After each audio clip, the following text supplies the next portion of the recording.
Susan, a striking young woman with glowing ebony skin and piercing green eyes, walks through the grand gates of an African palace.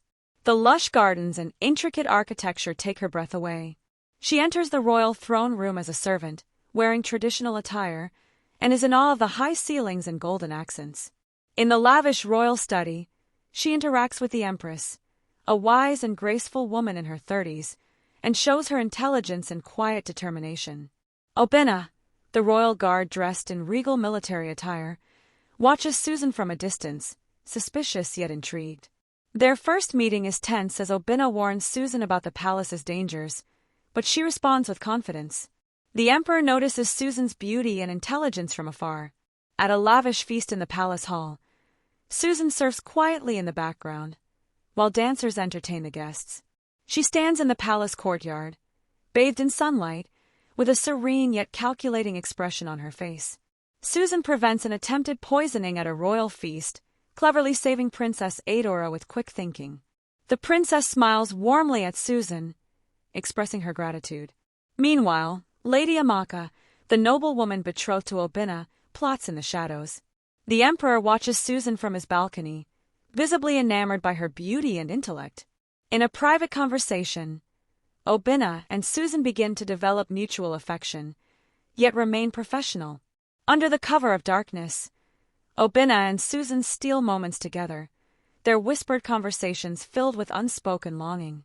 Their eyes often meet across the room, a silent understanding and connection growing between them. The emperor, disguised in royal robes, approaches Susan and offers her a more influential role as his concubine, but she refuses, making her stand clear to him. In the royal banquet table, the empress expresses her trust and admiration for Susan's intelligence. The lavish royal gardens become a place of quiet contemplation for Susan, while Obinna watches her from a distance. They exchange meaningful looks, holding back their emotion. The tragic death of the Empress Adaora in childbirth fills the palace with grief and chaos. Susan kneels by the empress's bedside, her face filled with sorrow as she watches the woman who was like a mentor pass away. In a dark, ominous scene, one of the empress's wives poisons the empress's tonic, whispering as she does so. Susan meets with the dowager queen, impressing her with her sharp wit and earning her favor. She is elevated to the rank of noble lady, dressed in a fine royal gown, standing beside the dowager queen in the royal court. Obinna's protective instincts heighten as Susan rises in rank. Their shared glances become more intense, filled with a mix of admiration and unfulfilled desire. The palace corridors become their secret meeting spots, where fleeting touches and whispered confessions hint at a deeper bond. In the royal library, Susan uncovers secrets about the conspiracy that led to the empress's death. She confronts Lady Amaka, revealing her role in the empress's death, with Obinna caught in the middle. The emperor, heartbroken and furious, confronts Susan, torn between guilt and admiration for her strength.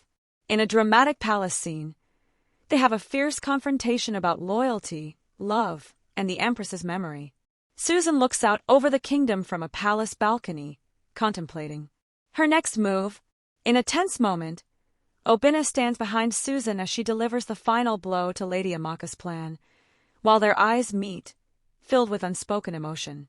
The emperor, remorseful, kneels before Susan and apologizes for his actions, as she listens with a solemn expression.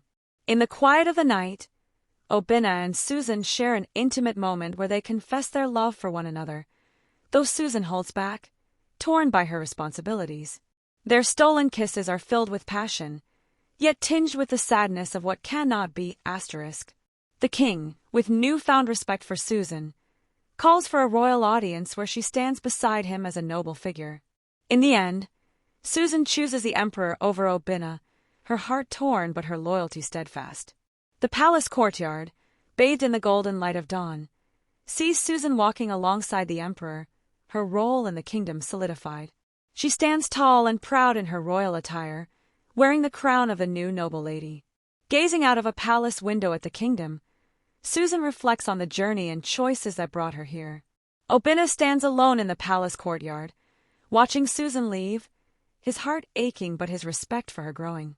The emperor and Susan hold hands, walking through the royal gardens, symbolizing their union after everything. In the moonlight, Susan stands as a silhouette, embodying her transformation from servant to noble lady, holding the power of justice. The peaceful palace is restored, conspirators punished, and order brought back to the royal court.